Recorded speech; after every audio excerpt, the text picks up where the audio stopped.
Tara, hatid po natin si Kylo sa school. So guys, naihatid ko na si Kylo.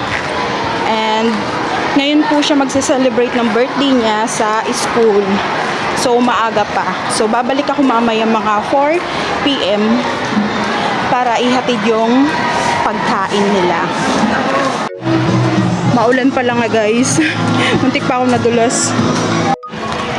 Dahil maulan, kukunti lang yung pumasok na classmate ni Kylo. Sayang. Ayan guys, so sana tumigil na ang ulan. I mean, sana hindi na umulan hanggang mamaya. Kahit mamayang gabi na sana umulan. So guys, dito na ako sa bahay. Update ko na lang po ulit kayo mamaya. Pupunta na kami ng Jollibee para pick upin yung mga pagkain ng mga bata. Ayan, kasama ko na si Pops. Let's go!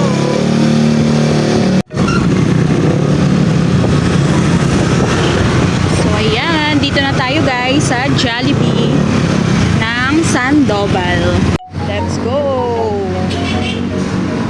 So nag-antay pa kami dito guys ng 10 minutes kasi hindi pa nila naayos lahat ng orders namin. So ayan na guys, na-pick up na natin.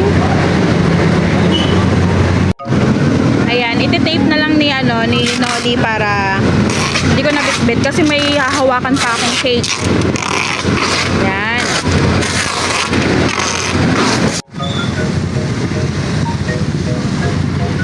Ayan guys, balik muna ulit tayo sa bahay para kunin ang cake tsaka yung balloon bags ni Kylo.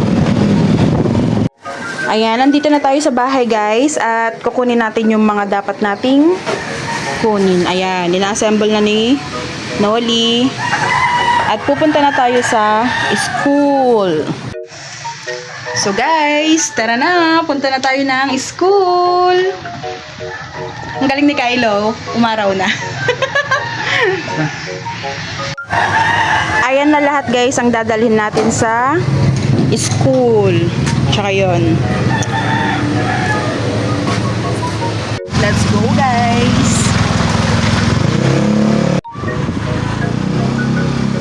Ayan na guys, nandito na tayo sa school at tayo ay papasok na. So guys, kasama pala natin ang mga parents ng kids. I-help nila tayo. Super thankful po kami sa mga mommies na hindi nagdalawang isip na tulungan po kami ni Pops. Maraming salamat po sa pagtulong at pag-aasikaso para sa pagkain ng mga kids. Maraming salamat din po sa teacher ni Kylo. Ito po ang first time na magse-celebrate siya ng birthday dito sa school. Kaya alam kong magiging remarkable ang araw na to sa kanya. Happy birthday, Kylo! Happy birthday! Happy birthday! Happy birthday, Kylo! Oh, yun. Meron pa pala. Yung candle. Ayun. Ay, yung electric pan. Wait lang yung electric pan.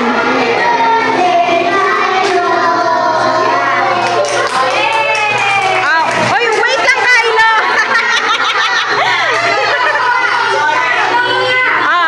Opa. Okay, happy birthday, Kylo! Okay, balik sa upuan.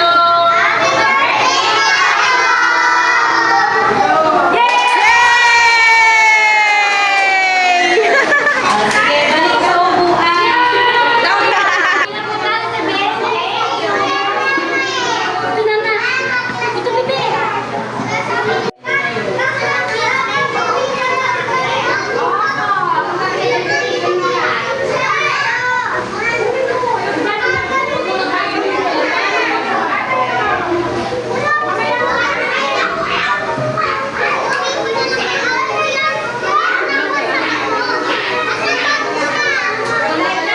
Nang kakain na nga po itong mga kids, doon lang namin napansin na wala palang spoon. report. Pinaremind pa naman namin yun bago kami umalis sa Jollibee. Next time Jollibee, paka-double check na mabuti ha. Negative ka sa part na yan. Natagalan tuloy kumain ng mga kids dahil sa pagkukulang nyo. Ganun man ang nangyari, the parties must go on. Muli, ang Team Belmonte ay taus-pusong nagpapasalamat kay teacher at sa mga parents. And thank you Lord to made them a bridge to make it happen. Pahingi pong tissue.